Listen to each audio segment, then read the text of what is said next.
ओम. Sanskrit Pandit doctor C ग देसाई यांनी श्रीमद मुद्गल पुराणाचा ओवीबद्ध अनुवाद केला. त्या पुस्तकातील 882 पान. श्रुती म्हणजे वेद, यज्ञ कसे करावे वगैरे माहिती देणारे ब्राह्मण ग्रंथ, आरण्यके आणि उपनिषदे यांचा समूह. प्राचीन काळी लेखनकला अवगत नव्हती, छापण्याची युक्तीही नव्हती. तेव्हा गुरुचे ज्ञान त्याच्या तोंडून ऐकून शिष्यांना ते मुखोद्गत करावे लागे. यासाठी गुरुकडून संथा घ्यावी लागे. त्यामुळे गुरुमुखातून ऐकलेले ज्ञान ते श्रुती ज्ञान अशी ढोबळ व्याख्या करता यावी. ऋग्वेद, यजुर्वेद आणि सामवेद हे 3 वेद, वेदत्रयीच प्रथम सर्वमान्य होती. सर्वसामान्यांच्या तंत्राला, जादूटोण्याला स्थान देणारा अथर्ववेद कालांतराने 4था वेद म्हणून मान्यता पावला. या 4ही वेदात ऋग्वेद सर्वात प्राचीन, किंबहुना विश्वाच्या इतिहासातले पहिले वाङ्मय म्हणजे ऋग्वेद. ऋग्वेदातील सूक्ते, त्या एकूण सूक्तातील ऋचांची संख्या, एवढेच नव्हे तर त्यातील एकूण अक्षरांची मोजदातही उपलब्ध आहे. ऋग्वेदाची 10 मंडळे अथवा अष्टके असून त्या प्रत्येक मंडळात जी स्तुतिपर गीते आहेत त्यांनाच सूक्ते म्हणतात आणि त्यातील कडव्यांना ऋचा म्हणतात. ऋग्वेदात संहितेच्या संपादनानंतर वाढवलेली सूक्ते खिलसूक्ते या नावाने प्रसिद्ध आहेत. ती 11 असून त्यातील ऋचा किंवा मंत्र 80 आहेत.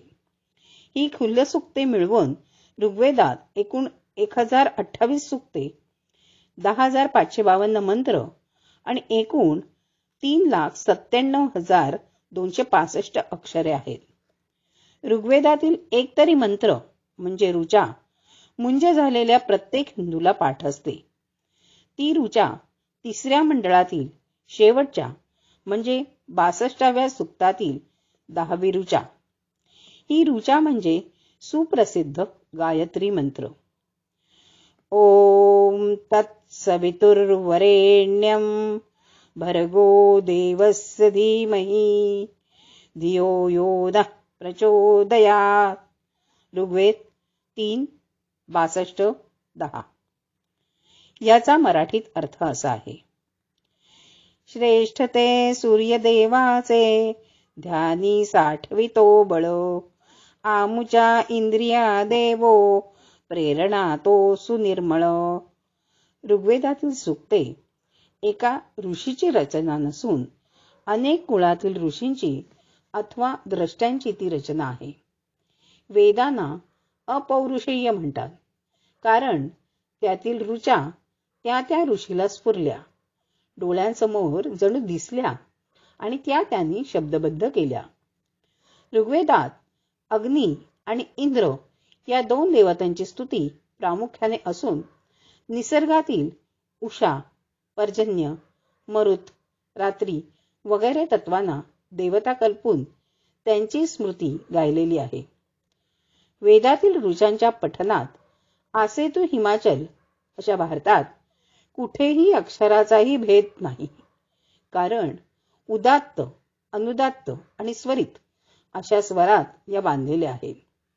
ही पद्धती मूळ ऋग्वेद हजारो वर्षे मौखिक परंपरेने जतन करून ठेवण्यास उपयोगी पडली. ज्या अक्षरांचा उच्चार नेहमीसारखा नॉर्मल असतो त्याला उदात्त म्हणतात आणि त्या अक्षरावर किंवा खाली कोणतीही खूण नसते. वरच्या चढ्या आवाजात म्हटलं जाणारं अक्षर स्वरित असतं. त्याची खूण म्हणजे त्या अक्षरावर उभी रेघ असते. खालच्या पट्टीत म्हटलेलं अक्षर ते अनुदात्त, त्याच्या खाली आडवी रेघ असते. ऋग्वेदातील ऋचा वाटेल तशा म्हणून चालणार नाही.